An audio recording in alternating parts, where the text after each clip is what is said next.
Good morning, Mr. Speaker. How are you? I'm doing great, and I've loved this chance to get back and once again chat with you about what's going on in Washington and around the country. And, I get disgusted, Mr. Speaker, listening to the television set and some of these Democrats, and that a lot, there's no civility.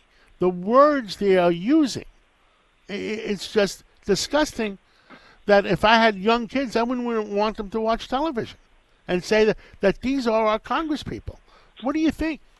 Well, I think many years ago, Senator Moynihan wrote a very perceptive paper called Defining Deviancy Down. And he said what's happening is at every stage, our dress gets coarser, our language gets coarser, the way we interact with each other gets coarser.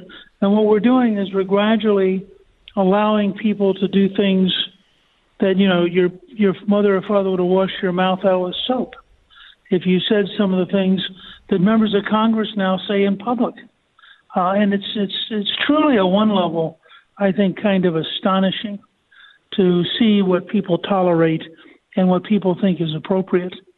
And I think in that sense that it's a real challenge because you have, I think, a real need to reestablish some level of respect for each other.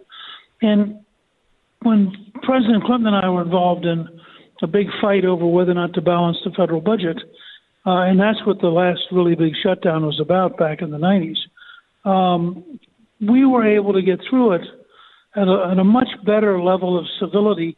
And that helps you because it means when you're in the room negotiating, you don't have all this pent-up hostility. These guys have got to be really angry at each other. If you think about some of the things that they say and do, it's just kind of amazing. When you tune back and the networks are not doing this, you see President Clinton feels that we have to control immigration. Schumer feels we have to control immigration. President Obama feels like we have to control immigration. And all of a sudden, they just did an about face. And what do they want? Do they just want to have open borders? How do you read it? Well, I think the Democratic Party is split. I think the radical wing of the Democratic Party, the Alexandria Ocasio-Cortez group, they want open borders.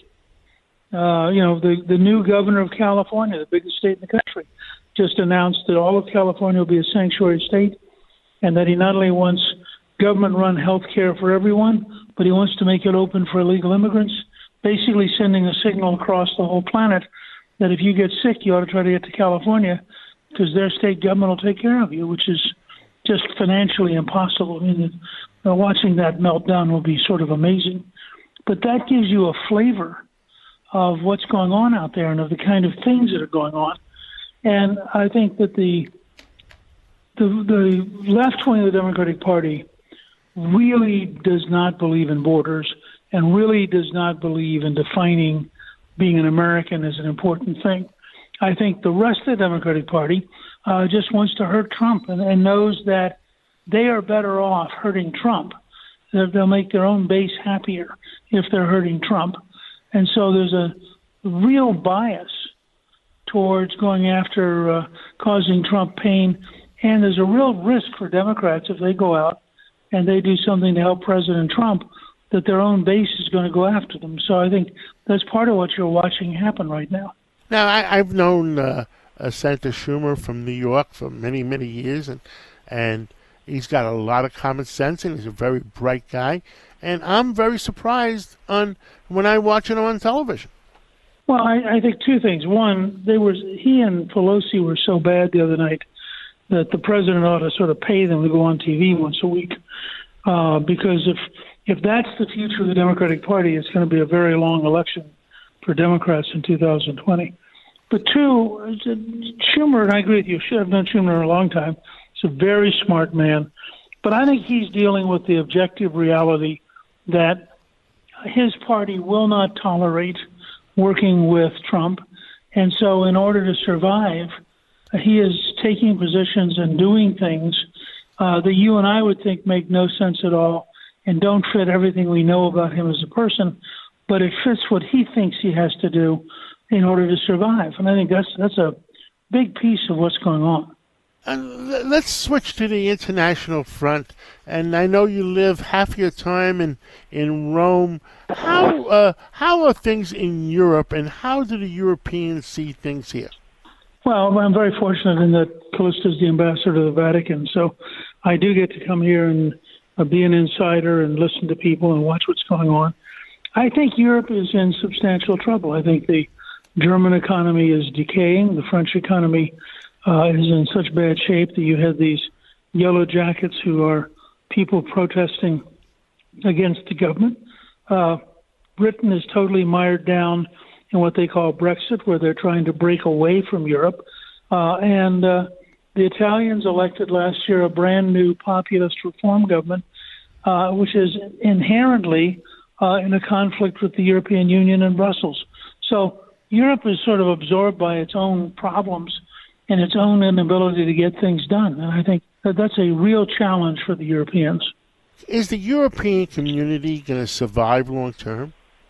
I think in a smaller form it will, but I think that the euro as a coin is probably going to disappear because they tried to create a common currency when they don't have a common economy. So if you have a strong enough euro to allow the Germans to be productive, it is too strong for Greece, and you risk bankrupting the Greek nation. On the other hand, they have just about.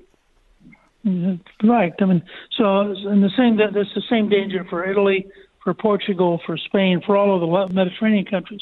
On the other hand, if you were to try to have a weak enough currency for those countries, it would just lead to massive inflation in Germany. And that's the inherent contradiction in the way they're doing this, is that they have remarkably different countries trying to have the same currency, and it doesn't work very well. Russia, Putin, what do you think of Syria? Well, look, I think, first of all, Putin is a KGB-trained semi-dictator who runs a system based largely on theft and whose cronies are billionaires because they stole it. And I think that he uses foreign adventures to prop up his popularity and to get people to not pay attention to how much they, in fact, don't have a very good quality of life, aren't very prosperous, have a declining standard of living. I mean, the average Russian male lives about as long as the average Guatemala male. And in that sense, Russia is in many ways a third world country, not a first world country. And all of those things, I think, make it harder for Putin. And so he tries to survive by developing a program that looks populist and uses aggressiveness, so people are paying attention to what he's doing in Ukraine, or they're paying attention to what he's doing in Syria. But in fact, his real problem is that Russia itself is economically decaying, and that he is faced with a circumstance where he has a weak hand, but he's playing it very aggressively and trying to bluff the West into giving him more than, in fact, his country can sustain. And then his country could sustain. I understand. We got about a minute left, Mr. Speaker. What would you like to talk to the American public about? I mean, we got such a mess with the Mueller investigation. We got the shutdown. We got the international tariffs. I mean, it seems like we have a lot of things up in the air.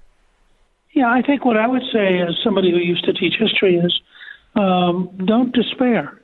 This is an amazing country filled with over 300 million people who get up every morning trying to make it a little bit better. I think 10 or 20 years from now, we will be in pretty good shape compared to the rest of the world. And, yeah, we have a lot of stuff to muddle through in the near future. But my guess is in the end we will. And in the end, we're going to produce a better future and a better society. And that's my hunch, that it's actually going to be pretty exciting.